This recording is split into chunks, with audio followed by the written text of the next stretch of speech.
Today, I will provide you guys with 3 actionable drills to improve your F2L that you can do right now. These are easy drills which can only take 5 to 10 minutes a day, and if done consistently for weeks, can improve your F2L by a couple of seconds. When you finish watching this video, I want you to do at least one of these drills today, so you can get to improving your F2L immediately.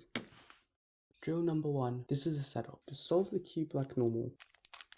However, the twist is to reduce your TPS by at least half, so you focus on reducing pauses while targeting your brain to use look ahead while slowing down. This is good for F2L, as reducing pauses is helpful for increasing your TPS without actually turning faster. I know, it sounds weird, but let me explain. If you complete a pair at 10 TPS, it's kinda useless if you pause 2 seconds between every pair. Let's take an example. If we assume that a pair takes roughly 10 moves to complete for the sake of this experiment, then the guy at 10 TPS takes 1 second to complete each pair, plus the 2 seconds spent pausing on each pair, which adds up to a total F2L completion time of 12 seconds, as 3 seconds per pair times 4 pairs equals 12 seconds. Now let's take a smart cuber. He turns at a constant 4 TPS during his F2L. He also takes 10 moves to complete each pair. However, he relies on his look ahead to completely eliminate pauses because of this. Each pair takes 10 divided by 4 or 2.5 seconds, and then multiplied by 4 equals 10 seconds total. Now, compare this to the fast turner with a lot of pauses. Takes 2 seconds longer to complete his F2L, despite him turning guy who takes less than half the speed but has 0 pauses. So the lesson here is that look ahead matters when cutting down your F2L times. Now that you've seen the impact our look ahead makes on F2L times, it's time to go to drill number 2. The setup for this drill goes something like this. You solve the cube normally.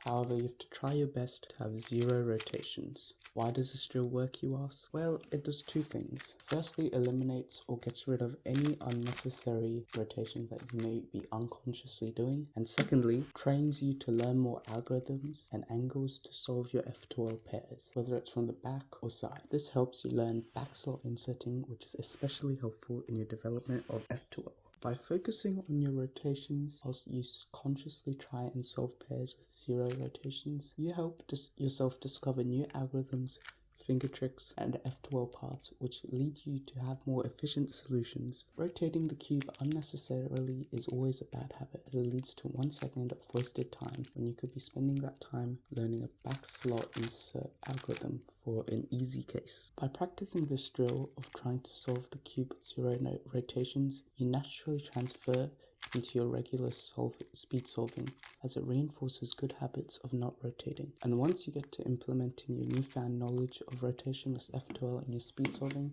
you will find it's much more fluid and less panicky. This drill further teaches you the importance of back slot insertion of F2L pairs, which provide you with the key pathway towards fully rotationless F2L. This is helpful as commonly, especially in 3x3, it is good to solve the back slots first, so your look ahead becomes easier when you go onto your last 2 pairs, as all your unsolved pieces are in the front where it's easier to see. This is why the drill of training yourself not to rotate during your F2L helps you tremendously in improving your times. Now you understand how rotations make a difference in F2L, as well as how back slot inserting and look ahead complement each other to make them both easier. It's time for drill number 3.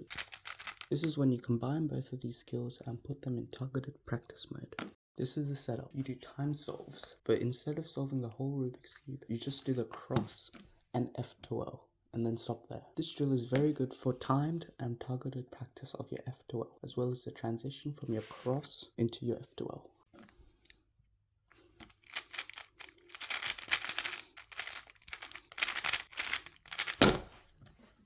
This specific drill is a little bit better than just doing a normal times full solve, as it targets specifically your F2L. You also get to know your F2L split times, as well as getting more targeted practice and reps on your cross to F2L transition. This drill helps you fast track your F2L progression, as it eliminates the last layer distraction completely, stripping your solve down to only what you want to practice, which is your F2L. If you practice at least one of these drills each day, starting today, I will guarantee you that you will most certainly improve your F2L in terms of look ahead, rotations, and new algorithms. If you got anything out of this video, please subscribe, as that would mean the world to me. Otherwise, I'll see you in the next video.